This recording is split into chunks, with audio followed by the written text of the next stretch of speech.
Hello दोस्तों, ITI classes के YouTube channel पर आप सभी का स्वागत है। तो दोस्तों, आज की इस वीडियो में हम बात करेंगे ट्रेड थ्योरी वेल्डर के वर्ष 2017 में पूछे गए प्रश्न पत्र की। तो वीडियो को शुरू करने से पहले मैं आपको बताना चाहूँगा, ये पेपर भी हम 2 वीडियो में पूरा करेंगे। तो आज की इस वीडियो में हम सबसे पहले स्टार्टिंग के जो आपके 25 प्रश्न होंगे उनको डिस्कस करेंगे और सेकंड पार्ट में हम बाकी के प्रश्नों को डिस्कस करेंगे। तो आइए शुरू करते हैं। पहला प्रश्न आपका कि कार्यशाला में मीन्स वर्कशॉप में तेलीय फर्श को साफ़ करना चाहिए। जब आपका फर्श जो है चिकना हो जाता है तो उसको आप किस प्रकार से साफ़ करते हैं। तो आप सब जानते हैं कि आप उसके लिए रेत डालकर क्या करते हैं, उसको छोड़ देते हैं और उसके बाद वहाँ से उसको साफ़ कर लेते हैं। तो ऑप्शन इसमें देख लेते हैं, रेत डालकर, पानी डालकर, कार्बन डाइऑक्साइड का स्प्रे करके, या फिर इनमें से कोई नहीं। तो तेलीय फर्श को आप रेत डालकर साफ करते हैं। ऑप्शन नंबर ए क्या होगा, इसका राइट आंसर होगा। प्रश्न नंबर 2 है आपका कि वेल्डिंग क्षेत्र के आसपास की दीवारें किस रंग की होनी चाहिए। अब देखा होगा आपने, जितनी भी आपकी वर्कशॉप होती है जहाँ पर वेल्डिंग का कार्य किया जाता है, उसकी जो दीवारें होती हैं वो काली रंग की होती हैं। वो काली रंग की इसलिए होती हैं क्योंकि क्या होता है, इसमें रेडिएशन जो होता है वो बहुत ज़्यादा होता है और उसमें से जो है आपकी अलग अलग तरह की वेव्स निकलती हैं, जिनकी वेवलेंथ जो होती है वो अलग अलग होती है और जो हमारी आइज़ को इफ़ेक्ट करती हैं, मीन्स हमारी आंखों के लिए हानिकारक होती हैं। तो इसलिए दीवारें काली रंग की रखी जाती हैं। तो ऑप्शन नंबर बी क्या होगा, इसका राइट आंसर होगा काली। प्रश्न नंबर 3 है आपको एक डायग्राम दिखाया गया है। तो यहाँ से आपसे पूछा गया है कि वेल्डिंग को किस प्रकार की वेल्डिंग आपकी दिखाई गई है। ऑप्शन इसमें आपको दिए गए हैं, फोर्ज वेल्डिंग, दूसरा ऑप्शन है थर्मिट वेल्डिंग, तीसरा ऑप्शन है फ्यूजन वेल्डिंग, चौथा ऑप्शन है नॉन फ्यूजन वेल्डिंग। तो इसका जो सही आंसर होगा ऑप्शन नंबर सी होगा, फ्यूजन वेल्डिंग। इसके बाद प्रश्न नंबर 4 है आपका कि यदि किसी पतली मेटल सीट को जोड़ना हो तो आप कौन सी प्रतिरोध वेल्डिंग करेंगे। देखिए, यदि आपको कोई भी पतली मेटल की सीट जोड़नी हो, या तो वो एक जैसी हो या फिर अलग अलग मटेरियल की हो, मीन्स या तो वो सिमिलर मटेरियल की होंगी या फिर डिसिमिलर मटेरियल की होंगी। यदि आपको उनको ज्वाइन करना होता है तो उसके लिए आप सीम वेल्डिंग का इस्तेमाल करते हैं। सीम वेल्डिंग जो होती है आपकी 2 टाइप्स की होती है। एक होता है आपका रेजिस्टेंस सीम वेल्डिंग, दूसरा होता है आपका फ्रिक्शन सीम वेल्डिंग। कौन कौन सी होती है, रेजिस्टेंस सीम वेल्डिंग और दूसरा होता है आपका फ्रिक्शन सीम वेल्डिंग। तो पतली सीट को जोड़ना हो तो आप सीम वेल्डिंग का इस्तेमाल करते हैं। इसके बाद में अगला प्रश्न है आपका कि सोल्डर का गलनांक कम करने के लिए किस धातु को मिलाया जाता है। तो सोल्डर का जो गलनांक होता है वो बिस्मथ के द्वारा कम किया जा सकता है। तो ऑप्शन नंबर डी क्या होगा, इसका राइट आंसर होगा बिस्मथ। प्रश्न नंबर 6 है आपका कि कार्बुराइजिंग फ्लेम के लिए निम्नलिखित में से कौन सा विशिष्ट लक्षण है। सबसे पहले बात करते हैं कि कार्बुराइजिंग फ्लेम होता क्या है। और कार्बुराइजिंग फ्लेम को हम एक अन्य नाम से भी जानते हैं, जो कि आपका होता है रिड्यूसिंग फ्लेम। कार्बुराइजिंग फ्लेम को आप रिड्यूसिंग फ्लेम के नाम से भी जानते हैं। इसका क्या होता है, इसमें आपका जो ऑक्सीजन होती है वो क्या होती है, बहुत ही कम मात्रा में होती है, या फिर कह सकते हैं लो ऑक्सीजन होती है। तो वही आपका क्या कहलाता है, कार्बुराइजिंग फ्लेम कहलाता है। तो इसमें पूछा है कि कौन सा इसका एक विशिष्ट लक्षण है। तो इसका जो विशिष्ट लक्षण होता है कि इसमें क्या होते हैं, 2 इनर फ्लेम कोन होते हैं तथा एक बाहरी आवरण होता है। तो ऑप्शन नंबर ए क्या होगा, इसका राइट आंसर होगा।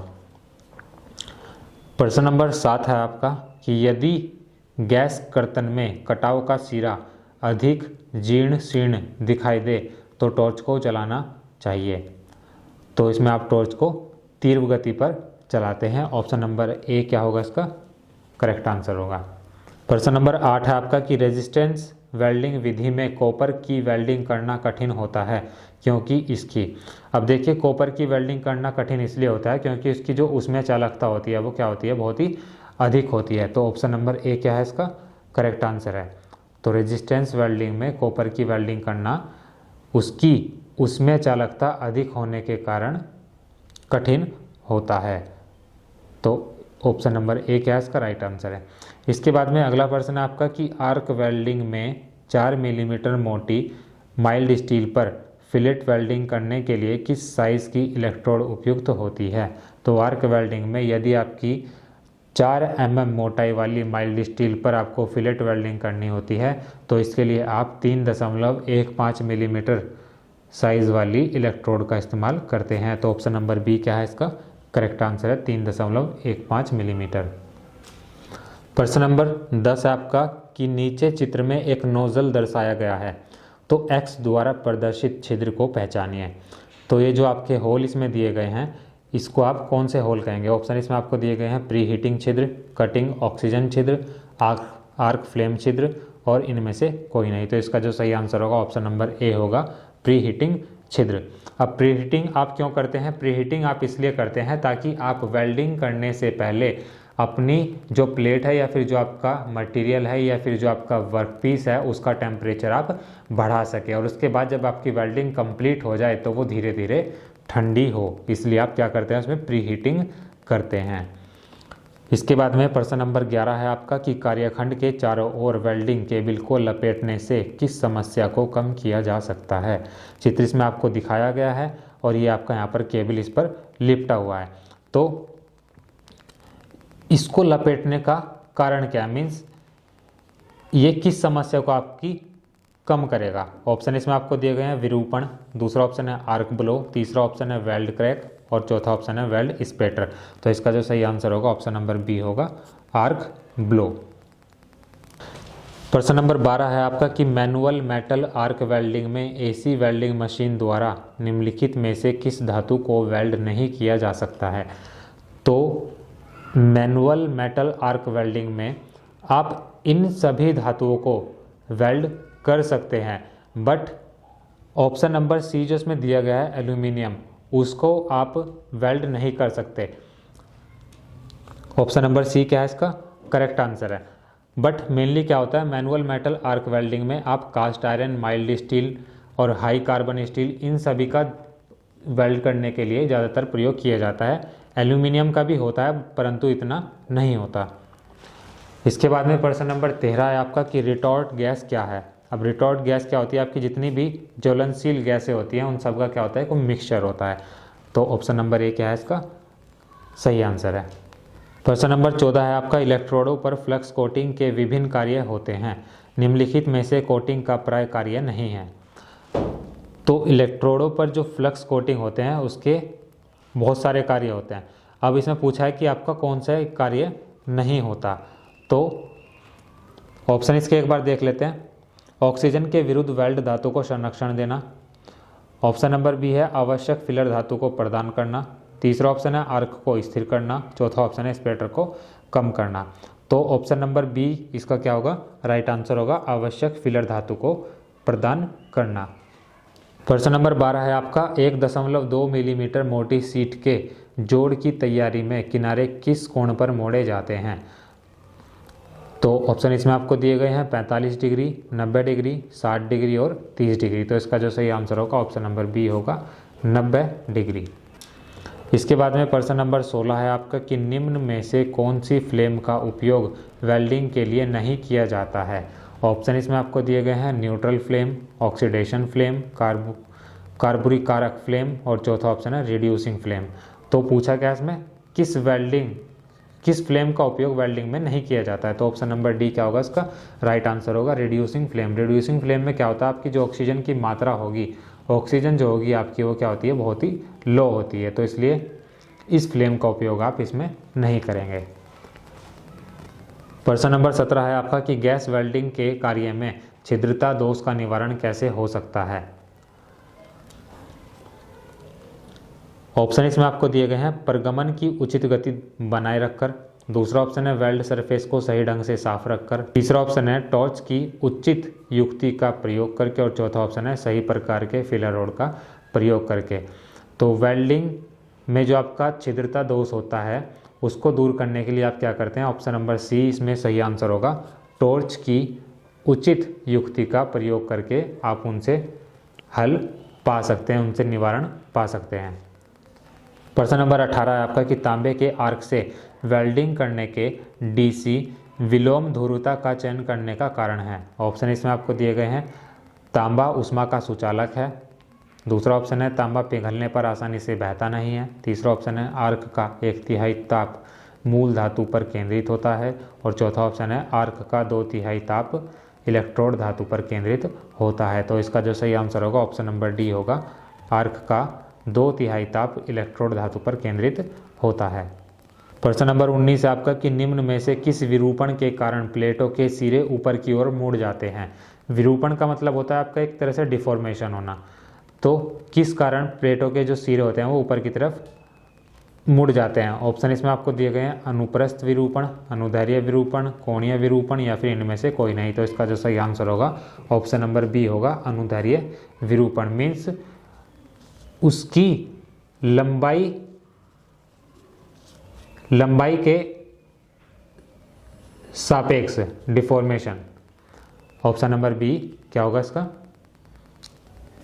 अनुदैर्ध्य विरूपण सही आंसर होगा। प्रश्न नंबर 20 आपका कि नीचे दिया गया संकेत इनमें से किसके संकेत को प्रदर्शित करता है? अब ऑप्शन इसमें दिए गए हैं आपको सिंगल वी बट जोड़, दूसरा ऑप्शन है फिलेट जोड़, तीसरा ऑप्शन है स्टड जोड़, चौथा ऑप्शन है स्पॉट जोड़। तो इसका जो सही आंसर होगा ऑप्शन नंबर ए होगा सिंगल वी बट जोड़, क्योंकि इसमें जो वी है एक ही बनता है और ऊपर से आपकी इसमें शेप दिखाई गई है।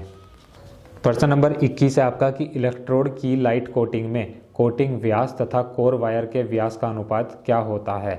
ऑप्शन इसमें आपको दिए गए हैं 1.6 से 2.2, दूसरा ऑप्शन है 1.2 से 1.3, तीसरा ऑप्शन है 1.4 से 1.5 या फिर इनमें से कोई नहीं। तो इसका जो सही आंसर होगा ऑप्शन नंबर बी होगा 1.2 से 1.3। प्रश्न नंबर 22 आपका कि यदि गैस कर्तन में टॉप एज पिघलकर गोल हो जाए परंतु उसका जो फेस है वो स्मूथ ना हो तो निम्न में से इसका कारण क्या है?